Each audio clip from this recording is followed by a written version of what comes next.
High friends welcome back to my channel. आशा करी सबाई भालो आछेन। तो बंधुरा आमी आजके आपनादेरके आलू दिए बाँधाकपिर पाकोड़ा तैरी करे देखाबो।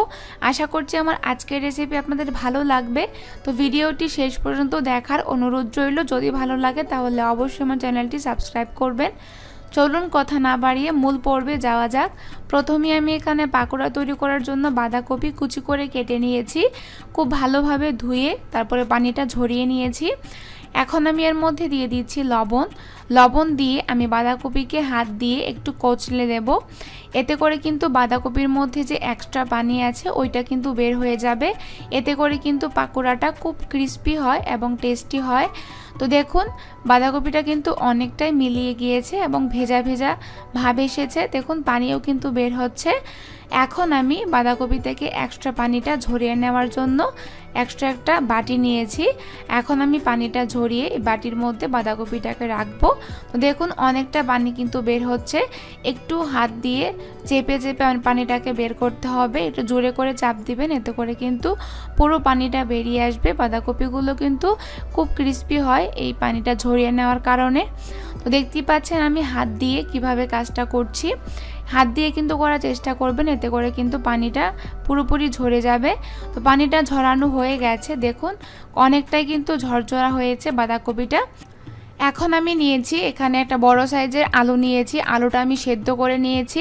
সেদ্ধ করে আমি খোসাটা ছাড়িয়ে নিয়েছি। এখন আমি আলুটাকে মেশ করে নেব। আলুটা খুব ভালোভাবে চটকে নেবেন, এতে করে কিন্তু পাকোড়াটা অনেক সফট হবে দেখতে এবং খেতে অনেক মজা লাগবে। এখন আমি এর মধ্যে দিয়ে দিয়েছি বাঁধাকপি, সেই সাথে আমি দিয়ে দিব 1 কাপ পরিমাণ পেঁয়াজ কুচি। আমি এখানে একটা ছোট সাইজের পেঁয়াজ কুচি করে কেটে নিয়েছি। আর দিয়ে দিচ্ছি আমি রসুন কুচি, এটা কিন্তু আপনারা বাদও দিতে পারবেন। আর দিয়ে দিচ্ছি স্বাদমতো কাঁচামরিচ, ঝালটা আপনারা বাড়িয়েও দিতে পারবেন। আর দিয়ে দিচ্ছি আমি ধনেপাতা কুচি, সেই সাথে দিয়ে দিব 1 চা চামচের মতো হলুদের গুঁড়ো। আর দিয়ে দিব স্বাদমতো লবণ, লবণটা একটু বুঝে ব্যবহার করবেন। দিয়ে দিচ্ছি কালো গোলমরিচের গুঁড়ো, এটা চাইলে কিন্তু আপনারা বাদ দিতে পারবেন, যদি হাতের কাছে থাকে তাহলে দিতে পারেন, না দিলে হবে। দিয়ে দিচ্ছি 1 চা চামচের মতো চালের গুঁড়ো, দিয়ে দিচ্ছি 1 চা চামচের মতো আটা। তো এখন আমি সবগুলো উপাদান খুব ভালোভাবে মিক্স করে নিচ্ছি। তো চালের গুঁড়োটা কিন্তু অবশ্যই দিতে চেষ্টা করবেন, এতে করে কিন্তু পাকোড়াটা ক্রিস্পি হবে। সবগুলো উপাদান মিক্স করা হয়ে গেছে। এখন আমি এর মধ্যে দিয়ে দিচ্ছি একটা ছোট সাইজের মুরগির ডিম। মুরগির ডিম কিন্তু না দিলেও হবে, আপনারা চাইলে বাদ দিতে পারবেন। তো এখন আমি ডিমটাকেও মিক্স করে নিচ্ছি সবগুলো উপাদানের সাথে। ডিমের পরিবর্তে কিন্তু আপনারা পানি দিয়েও তৈরি করতে পারবেন ব্যাটারটা। তো বন্ধুরা আমি সামান্য আরেকটু পানি দিয়ে দিচ্ছি। ব্যাটারটা আমার তেমন নরম হয়নি, তার জন্য আমি আরেকটু পানি দিয়ে নরম করে নিচ্ছি বাঁধাকপির মিশ্রণটাকে। তো দেখতেই পাচ্ছেন। তো এখন আমি আবারও পানিটা খুব ভালোভাবে মিশিয়ে নিয়েছি। দেখুন এখন কিন্তু পাকোড়ার খুব ভালো একটা শেপ এসেছে, দেখতেই পাচ্ছেন আপনারা।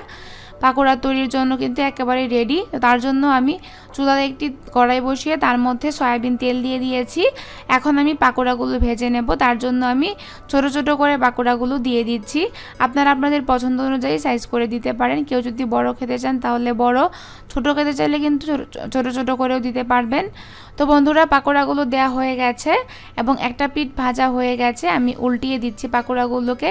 চুলার আঁচটাকে মিডিয়াম টু হাই হিটে রেখে কিন্তু পাকোড়াগুলোকে ভাজবেন। চুলার আঁচটাকে কিন্তু হাই হিটে রেখে ভাজবেন না, তাহলে কিন্তু পাকোড়াগুলো সেদ্ধ হবে না, কিন্তু পুড়ে যাবে। তো বন্ধুরা আমি মিডিয়াম আঁচে পাকোড়াগুলোকে ভেজে নিচ্ছি।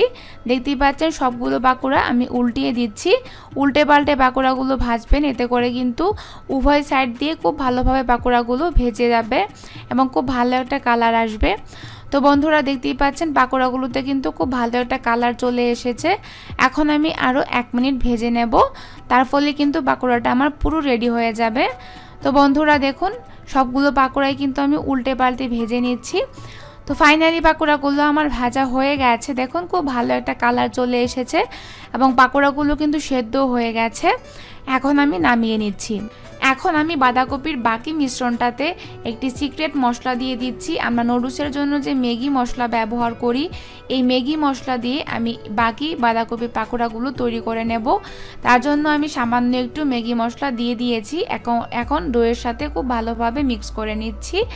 আপনারা দুইভাবেই কিন্তু তৈরি করবেন বাঁধাকপির পাকোড়াটা, একটা ম্যাগি মশলা দিয়ে এবং আরেকটা ম্যাগি মশলা ছাড়া। দেখবেন কোনটা ভালো হয়। ম্যাগি মশলা দিয়েও কিন্তু খুব বেশি টেস্ট হয় এবং খুব ভালো একটা আলাদা ফ্লেভার আসে। তো মশলাটা মিক্স করে দিয়ে আমি আবারও তেলের মধ্যে পাকোড়াগুলো দিয়ে দিচ্ছি। তো আপনারা কিন্তু এই দুই পদ্ধতিতে পাকোড়াগুলো তৈরি করবেন এবং আপনাদের কাছে কোনটা ভালো লেগেছে তা অবশ্যই কিন্তু আমাকে কমেন্ট করে জানাবেন। তো বন্ধুরা আমার কাছে কিন্তু ম্যাগি মশলা দেওয়ার যে পাকোড়াটা ওইটা কিন্তু বেশ ভালো লেগেছিল। তো আপনাদের কাছে কোনটা ভালো লেগেছে তা অবশ্যই কিন্তু বাড়িতে তৈরি করবেন এবং আমাকে কমেন্ট করে জানাবেন। তো বন্ধুরা পাকোড়াগুলো আমি আবারও উল্টে পাল্টে সেম পদ্ধতিতেই ভেজে নিচ্ছি। আপনারা স্ক্রিনে লক্ষ্য করলেই দেখতে পারবেন। পাকোড়াগুলো কিন্তু একটু সময় নিয়ে ভাজবেন, তা না হলে কিন্তু পাকোড়া বাইরের দিকটা পুড়ে যাবে কিন্তু ভেতরটা কিন্তু সেদ্ধ হবে না। চুলার আঁচটাকে মিডিয়ামে রেখে একটু সময় নিয়ে পাকোড়াগুলোকে উল্টে পাল্টে ভেজে নেবেন। এতে করে কিন্তু পাকোড়ার কালার এবং ক্রিস্পি ভাবটা কিন্তু সমান থাকবে। তো বন্ধুরা পাকোড়াগুলো ভাজা হয়ে গেছে, এখন আমি নামিয়ে নিচ্ছি পাকোড়াগুলো। তো এইভাবে আমি সবগুলো পাকোড়া ভেজে নিয়েছি। আপনারাও কিন্তু এই দুই পদ্ধতিতে কিন্তু পাকোড়াগুলো বাড়িতে তৈরি করবেন এবং কোনটা আপনাদের কাছে ভালো লেগেছে তা আমাকে কমেন্ট করে অবশ্যই জানাবেন। তো আশা করছি আমার আজকের এই ভিডিও আপনাদের ভালো লেগেছে। যদি ভালো লাগে তাহলে অবশ্যই আমার চ্যানেলটিকে সাবস্ক্রাইব করবেন এবং আমাকে সাপোর্ট করবেন। যারা আমার ভিডিওটি শেষ পর্যন্ত দেখেছেন তাদেরকে অসংখ্য ধন্যবাদ জানিয়ে আজকের ভিডিওটি আমি শেষ করছি। দেখা হচ্ছে নতুন কোনো ভিডিওতে নতুন কোনো রেসিপি নিয়ে। সেই পর্যন্ত ভালো থাকবেন, ধন্যবাদ।